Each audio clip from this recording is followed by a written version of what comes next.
Hello friends, welcome back to our channel Tamil business ideas. நம்ம இன்னைக்கு பார்க்க போகிற வீடியோ எதை பற்றின்னு பார்த்தீங்கன்னா, ரொம்ப கம்மியான இன்வெஸ்ட்மெண்ட்டில் ஒரு ஸ்மால் ஸ்கேல் லெவலில் நம்ம ரன் பண்ணக்கூடிய ஒரு மேனுஃபேக்சரிங் பிஸ்னஸ் தாங்க பார்க்க போகிறோம்.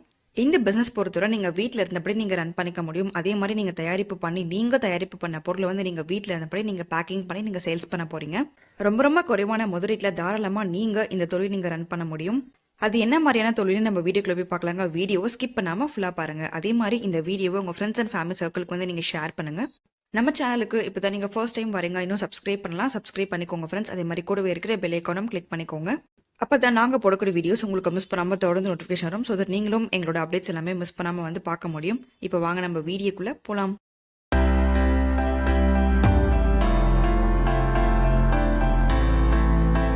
நம்ம இன்னைக்கு பார்க்க போகிற வீடியோ பார்த்தீங்கன்னா இட்லி ரவா அண்ட் தென் வீட் ரவா. ஸோ இதை பற்றி தாங்க நம்ம ஃபுல்லாக வந்து பார்க்க போகிறோம். அரிசி அதுக்கப்புறம் கோதுமையால் செய்யக்கூடிய ரவையை வந்து நம்ம எப்படி ரெடி பண்ண போகிறோம், ஸோ இதுக்கு தேவையான பொருட்கள் நமக்கு என்னெல்லாம் வேணும் அப்படின்றது எல்லாமே நம்ம கிளியராக வந்து பார்க்கலாங்க. வீடியோவை ஸ்கிப் பண்ணாமல் ஃபுல்லாக பார்த்துட்டே இருங்க. இந்த பிசினஸ் பொறுத்தவரை நம்ம 2 விதமான பொருள் வந்து நம்ம ரெடி பண்ண போகிறோங்க. ஒன்று வந்து பார்த்தீங்கன்னா அரிசியால் செய்யக்கூடிய இட்லி ரவாவாக இருக்கட்டும். ஸோ அதுக்கடுத்து பார்த்தீங்கன்னா வந்து கோதுமையால் செய்யக்கூடிய நம்ம வந்து சம்பா கோதுமை ரவை வந்து நம்ம செய்ய போகிறோம். இந்த 2 வகையான ஃபுட் ப்ராடக்ட்ஸ் வந்து உங்களுக்கு மார்க்கெட்டில் அதிகமாக சேல்ஸ் ஆகும். அதே மாதிரி இதோட டிமாண்ட் வந்து உங்களுக்கு எப்பவுமே இருந்துகிட்டே தாங்க இருக்கும். கண்டிப்பாக எல்லா விதமான ஹோட்டல்லையாக இருக்கட்டும், இல்லை நம்ம வீடுங்களையாக இருக்கட்டும், கண்டிப்பாக இது வந்து நல்ல ஒரு பிரேக்ஃபாஸ்ட் ரெசிபியாக இருக்கிறதுனால ஸோ கண்டிப்பாக இதோட டிமாண்ட் வந்து உங்களுக்கு அதிகமாக தான் இருக்கும்.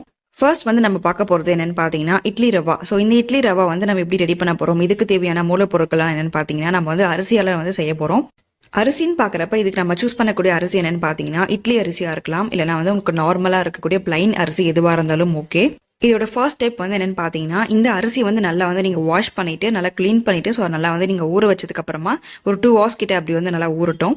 அடுத்த ப்ராசஸ் என்னென்னு பார்த்தீங்கன்னா நல்லா வந்து இது நீங்கள் ட்ரை பண்ணணும். ஏன்னா நீங்கள் ட்ரை பண்ணுறப்ப தான் உங்களுக்கு வந்து நல்லா அதோட ஈரப்பதம் எல்லாமே வந்து ஃபுல்லாக வந்து உங்களுக்கு போகணும். ஸோ நீங்கள் சன்ட்ரை பண்ணிக்கலாம், இல்லை அவனில் வந்து நீங்கள் ட்ரை பண்ணிக்கலாம்.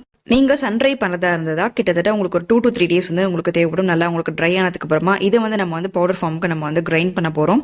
இதோட மிஷின் பார்க்குறப்ப கண்டிப்பாக நமக்கு இட்லி ரவா மேக்கிங் மிஷின் சொல்லிட்டு உங்களுக்கு தனியாகவே கிடைக்கும். அதோட லிங்க் வந்து உங்களுக்கு டிஸ்கிரிப்ஷனில் வந்து ப்ரொவைட் பண்ணுறேன், நீங்கள் செக் பண்ணி பார்க்கலாம். இந்த மாதிரி ரவா மேக்கிங்கில் பார்க்குறப்ப உங்களுக்கு ஏகப்பட்ட மிஷினரி இருக்குங்க. ஸோ இது வந்து உங்களுக்கு ஒரு கெப்பாசிட்டி தகுந்த மாதிரி உங்களுக்கு ரேட்டும் வேரி ஆகும், அதோட கெப்பாசிட்டியும் வந்து உங்களுக்கு வேரி ஆகும். இந்த வீடியோவில் தெரியுற மாதிரி நீங்கள் மேலே ஹாப்பரில் இந்த மாதிரி வந்து நீங்கள் அந்த காய வச்ச அரிசியை வந்து நீங்கள் மேலே போட்டிங்க அப்படின்னா உங்களுக்கு நல்லா கிரைண்ட் ஆகிட்டு கீழே வந்து உங்களுக்கு எல்லா விதமான சைடில் வந்து உங்களுக்கு வந்துடும். ஏன்னா ரவை வந்து உங்களுக்கு ரெடி ஆகிடும். இந்த மிஷினில் பார்த்தீங்கன்னா உங்களுக்கு ரவையோட சைஸ் தகுந்த மாதிரி உங்களுக்கு சின்னதாக இருக்கட்டும் இல்லை பெருசாக இருக்கட்டும், அது வந்து உங்களுக்கு தனித்தனியாக வந்து உங்களுக்கு செப்பரேட் ஆகி வந்து கீழே வந்து விழுந்துடும். இந்த பிஸ்னஸ் வந்து நீங்கள் ஒரு கமர்ஷியலாக நீங்கள் கொண்டு போகிறீங்க அப்படின்னா ஸோ நீங்கள் தாராளமாக வந்து இந்த மாதிரி மிஷினரி எல்லாமே நீங்கள் வந்து யூஸ் பண்ணிக்க முடியும். இல்லைனா வந்து பார்த்தீங்கன்னா நீங்கள் மிக்சர் ஜார் வந்து நீங்கள் நார்மலாக யூஸ் பண்ணாலே போதுமானதாக இருக்கும். ஓகே, இப்போ பார்த்தீங்கன்னா அரிசி இட்லி ரவா வந்து நீங்கள் எப்படி ரெடி பண்ண போகிறீங்கன்றதை பார்த்துருப்பீங்க. இப்போ வந்து பார்த்தீங்கன்னா நம்ம வீட் ரவா வந்து நம்ம எப்படி ரெடி பண்ண போகிறோம்ன்றதை வந்து பார்க்கலாம். ஸோ வீட் ரவா வந்து நம்ம ரெடி பண்ணணும் அப்படின்னா ஸோ நமக்கு பல்கான அமௌண்ட்டில் நமக்கு இதுக்கு தேவைப்படக்கூடிய ரா மெட்டீரியல் பார்த்தீங்கன்னா வீட், அதாவது கோதுமை வந்து நமக்கு பல்கான அமௌண்ட்டில் நமக்கு தேவைப்படுங்க. டிஸ்கிரிப்ஷனில் இதோட லிங்க் வந்து நான் உங்களுக்கு கொடுக்குறேன், எங்கே உங்களுக்கு ஹோல்சேல் ரேட்டுக்கு கம்மியாக கிடைக்கும் அப்படின்றத நான் வந்து உங்களுக்கு ஷேர் பண்ணுறேன். உங்களுக்கு தேவைப்படாத இந்த ரெஃபரன்ஸ் நீங்கள் யூஸ் பண்ணிக்கலாம். இந்த கோதுமையை நல்லா நீங்கள் வாஷ் பண்ணிவிட்டு நல்லா வந்து நீங்கள் ஊற வைங்க. ஸோ இதை வந்து நல்லா வந்து நீங்கள் கொதிக்க விடணும். கிட்டத்தட்ட ஒரு 20 minutes வரைக்கும் நீங்கள் நல்லா கொதிக்க விட்டாலே போதும். அது எல்லாமே நல்லா வந்து உங்களுக்கு பாயில் ஆகிடும். இந்த கோதுமை எல்லாமே நல்லா வெந்து வந்ததுக்கப்புறமா உங்களுக்கு இந்த மாதிரி இருக்கும். ஸோ இந்த தண்ணி எல்லாமே நீங்கள் வடிகட்டிட்டு இதை நீங்கள் எடுத்து பார்த்தாலே தெரியும், உங்களுக்கு கன்சிஸ்டன்சி பற்றி நல்லா உங்களுக்கு வெந்த மாதிரி தெரியும் இல்லையா. ஸோ அந்த பதத்துக்கு வந்தாலே போதுங்க. இப்போ வந்து இதை நம்ம ட்ரை பண்ண போகிறோம். இந்த கோதுமை நல்லா கொதிச்சு வந்தப்புறமா இது வந்து நல்லா வடிகட்டிக்கோங்க. வடிகட்டிட்டு சுத்தமாக தண்ணி இல்லாமல் பார்த்துக்கோங்க. இப்போ வந்து நம்ம வந்து ட்ரை பண்ண போகிறோம். ட்ரை பண்ணுறதுக்கு நல்லா வந்து நீங்கள் அந்த மாதிரி கீழே ஒரு துணி போட்டு கூட நீங்கள் வந்து ட்ரை பண்ணிக்கலாம். இதுக்கு முன்னாடி எப்படி நம்ம அரிசி வந்து நல்லா காய வச்சோமோ அதே மாதிரி தாங்க இந்த கோதுமை வந்து நல்லா நீங்கள் காய வச்சுக்கணும். அவ்வளோதான். இப்போ நல்லா இது வந்து காஞ்ச அப்புறமா நம்ம வந்து இது கிரைண்ட் பண்ண போகிறோம். ஸோ கிரைண்ட் பண்ணுறதுக்கு நமக்கு அந்த மிஷினரி நம்ம வந்து யூஸ் பண்ணிக்கலாங்க. இந்த மிஷினரி யூஸ் பண்ணி நீங்கள் கிரைண்ட் பண்ணுறப்ப உங்களுக்கு வந்து ரவா வந்து உங்களுக்கு ரெடி ஆகிடும். ஸோ நமக்கு தேவையான வீட் ரவா வந்து இப்போ ரெடி ஆகிடுச்சு. ஸோ இதுதாங்க வந்து இது வீட் ரவா. ஸோ இது வந்து நம்ம பேக் பண்ணி நம்ம சேல்ஸ் பண்ணிக்கலாம். அவ்வளோதான். இந்த 2 விதமான பொருள் நீங்கள் எப்படி ரெடி பண்ணுறது வந்து பார்த்துருப்பீங்க. ஓகே, இப்போ பார்த்தீங்கன்னா இதோட மேக்கிங் காஸ்ட் எவ்வளோ ஆகும், இதோட ப்ராஃபிட் நமக்கு எவ்வளோ ஏர்ன் பண்ண முடியும் அப்படின்றது வந்து பார்க்கலாம். ஒரு ரஃபாக வந்து ஒரு கேல்குலேஷன் வந்து பார்க்கலாங்க. இப்போ நம்ம பொதுவாக பார்க்குறப்ப இதோட மேக்கிங் காஸ்ட் வந்து உங்களுக்கு எவ்வளோ ஆகும், அதாவது இதோட ரா மெட்டீரியல் ரேட்டு, அதே மாதிரி இதோட மிஷின் ரேட்டு, ஸோ இதோட காஸ்ட் எவ்வளோ, இதோட பேக்கிங்கு, டிரான்ஸ்போர்ட்டு, அப்புறம் வந்து லேபிளிங், ஸோ எல்லாமே சேர்த்து உங்களுக்கு கிட்டத்தட்ட உங்களுக்கு 25 தான் உங்களுக்கு வந்து செலவே ஆகும். அதாவது 1 கிலோ வந்து ரெடி பண்ணணும் அப்படின்னா கிட்டத்தட்ட உங்களுக்கு 20 to 25 கிலோ வந்து உங்களுக்கு செலவாகும். இந்த இட்லி ரவாவோட மார்க்கெட் ப்ரைஸ் உங்களுக்கு எவ்வளோ சேல்ஸ் ஆகிட்டு இருக்குன்னு பார்த்தீங்கன்னா ஒரு பிராண்டுக்கு தகுந்த மாதிரி உங்களுக்கு ரேட் வந்து வேரி ஆகும். ஆல்ரெடி நான் வந்து சொல்லியிருக்கேன். ஸோ இப்போ வந்து பார்த்தீங்கன்னா உங்களுக்கு கிலோ வந்து உங்களுக்கு 90 ரூபாயிலேருந்து உங்களுக்கு 100 ரூபாய்க்குள்ள சேல்ஸ் ஆகிட்டு இருக்கு இட்லி ரவா மட்டுமே நான் சொல்லிட்டு இருக்கேன்.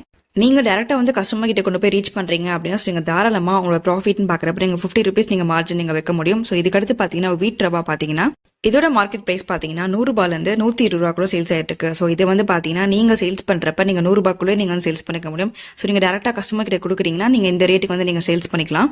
இந்த 2 பொருளுமே பார்த்தீங்கன்னா நீங்கள் டேரெக்டாக வந்து கஸ்டமர் கிட்ட ரீச் பண்ணுறதை விட நீங்கள் வந்து ஹோல்சேலாக நீங்கள் பல்காக மட்டும் நீங்கள் ட்ரான்சாக்ஷன் பண்ண முடியும். எங்கன்னா ஹோட்டலில் இருக்கட்டும் இல்லை ஒரு ரெஸ்டாரண்டாக இருக்கட்டும். ஸோ இந்த மாதிரி இடங்களை பார்க்குறப்ப நீங்கள் பல்கான அமௌண்ட்டில் நீங்கள் கை மாற்றி விடலாம். இப்போ இந்த மாதிரி ஹோட்டல் ரெஸ்டாரண்ட்னு பார்க்குறப்ப உங்களுக்கு பல்கான அமௌண்ட்டில் வந்து எடுத்துப்பாங்க. எப்படின்னா ஒரு 25 கிலோ மூட்டை, ஒரு 50 கிலோ மூட்டை அப்படின்றது மாதிரி வந்து எடுத்துப்பாங்க. ஸோ உங்களுக்கு பல்கான அமௌண்ட்டில் உங்களுக்கு டிரான்சாக்ஷனும் நடக்கும். இதுவே நீங்கள் சூப்பர் மார்க்கெட்டாக இருக்கட்டும் இல்லை க்ராசரி ஐட்டம் இந்த மாதிரி கடைகளுக்கு வந்து நீங்கள் டார்கெட் பண்ணுறீங்க, உங்கள் ஏரியா வந்து நீங்கள் டார்கெட் பண்ணுறீங்க அப்படின்னா ஸோ அங்கே மாதிரி இடங்களை சேல்ஸ் பண்ணுறப்ப நீங்கள் வந்து ஒரு 1/2 கிலோ பாக்கெட்டு இல்லை 1 கிலோ பாக்கெட்டு இந்த மாதிரி வந்து நீங்கள் பேக் பண்ணி நீங்கள் சேல்ஸ் பண்ணிக்கலாம். உங்களுக்கு பேக்கிங்க்குன்னு பார்த்தீங்கன்னா இட்லி ரவா அண்ட் தென் வீட் ரவா வந்து உங்களுக்கு பேக்கிங் கவர்ஸ் வந்து கிடைக்கும். 1/2 கிலோ பேக்கெட்லேருந்து 1 கிலோ பேக்கெட் இந்த மாதிரி வந்து உங்களுக்கு கிடைக்குதுங்க. ஸோ இந்த மாதிரி நீங்கள் பேக்கிங் கவர்ஸ் வாங்கிட்டு கூட உங்களோட பிராண்ட் நேமில் நீங்கள் சேல்ஸ் பண்ணிக்க முடியும்.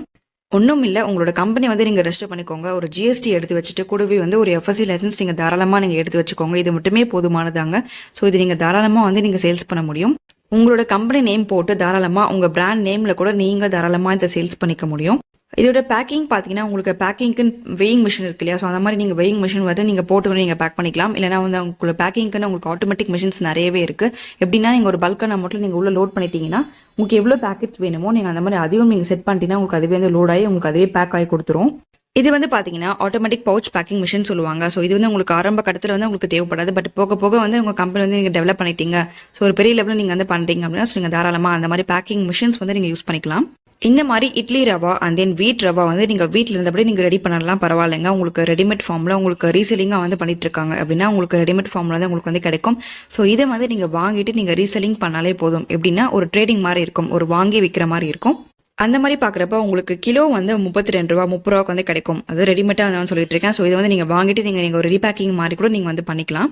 ஸோ இந்த பிஸ்னஸில் உங்களுக்கு தேவைப்படக்கூடிய டீட்டெயில்ஸ், அதாவது இந்த மிஷின் எங்கே வாங்கணும், இந்த ரா மெட்டீரியல்ஸ்லாம் எங்கே கிடைக்கும் அப்படின்றது எல்லா விவரம் நான் உங்களுக்கு டிஸ்கிரிப்ஷன் கிளியராக வந்து ஷேர் பண்ணியிருக்கேன். நீங்கள் செக் பண்ணி பாருங்கள். இல்லைனாலும் பரவாயில்லைங்க, உங்களுக்கு தெரிஞ்ச இடத்துல எங்கே கம்மியான விலைக்கு கொடுக்குறாங்களோ ஸோ அங்கே வந்து நீங்கள் வாங்கிக்கலாம். அது உங்களோட விஷயம் தான். ஒரு பிஸ்னஸ் ஃபீல்டுக்கு இப்போ தான் நீங்கள் வந்து புதுசாக இருக்கீங்க அப்படின்னா ஸோ நீங்கள் தாராளமாக எந்த பிஸ்னஸ் பண்ணுறதுன்னு உங்களுக்கு ஒரு ஐடியா இல்லை அப்படின்னா நீங்கள் தாராளமாக இந்த தொழில் நீங்கள் எடுத்து ரன் பண்ண முடியும். ஏன்னா ரொம்ப கம்மியான இன்வெஸ்ட்மெண்ட்டை நீங்கள் வந்து ஸ்டார்ட் பண்ண போகிறீங்க. அதே மாதிரி அதுக்கேற்ற இன்கம் வந்து நீங்கள் பார்க்க போகிறீங்க. கண்டிப்பாக இந்த பிஸ்னஸும் நல்லா வந்து உங்களுக்கு ப்ராஃபிட் தாங்க. ஃபர்ஸ்ட் வந்து உங்கள் ஏரியா வந்து நீங்கள் கவர் பண்ணுங்க, அதுக்கப்புறமா நீங்கள் மற்ற ஏரியா வந்து நீங்கள் கவர் பண்ணிக்கலாம். ஸோ மார்க்கெட்டிங் பொறுத்தவரை உங்களுக்கு எந்த ஒரு கவலையும் இருக்காது. ஈவன் இந்த மாதிரி பொருட்கள் வந்து நீங்கள் ஆன்லைனில் கூட நீங்கள் சேல்ஸ் பண்ணிக்கலாம். ஸோ ஆன்லைன் பார்க்குறப்ப உங்களுக்கு டேரக்ட் கஸ்டமர்ஸ் நிறைய பேர் வந்து ரீச் பண்ணுவாங்க. கண்டிப்பாக இந்த வீடியோவை உங்கள் ஃப்ரெண்ட்ஸ் அண்ட் ஃபேமிலி சர்க்கிளுக்கு வந்து நீங்கள் ஷேர் பண்ணுங்கள். நம்ம சேனலுக்கு இப்போ தான் நீங்கள் ஃபர்ஸ்ட் டைம் வரீங்க, இன்னும் சப்ஸ்கிரைப் பண்ணலாம், சப்ஸ்கிரைப் பண்ணிக்கோங்க ஃப்ரெண்ட்ஸ். அதே மாதிரி கூடவே இருக்கிற பெல் ஐகானும் கிளிக் பண்ணிக்கோங்க. அடுத்து ஒரு பிஸ்னஸ் வீடியோ கூட நம்ம வந்து மீட் பண்ணலாம். வீடியோவை ஸ்கிப் பண்ணாமல் ஃபுல்லாக பார்த்த எல்லாருக்கும் தேங்க்யூ.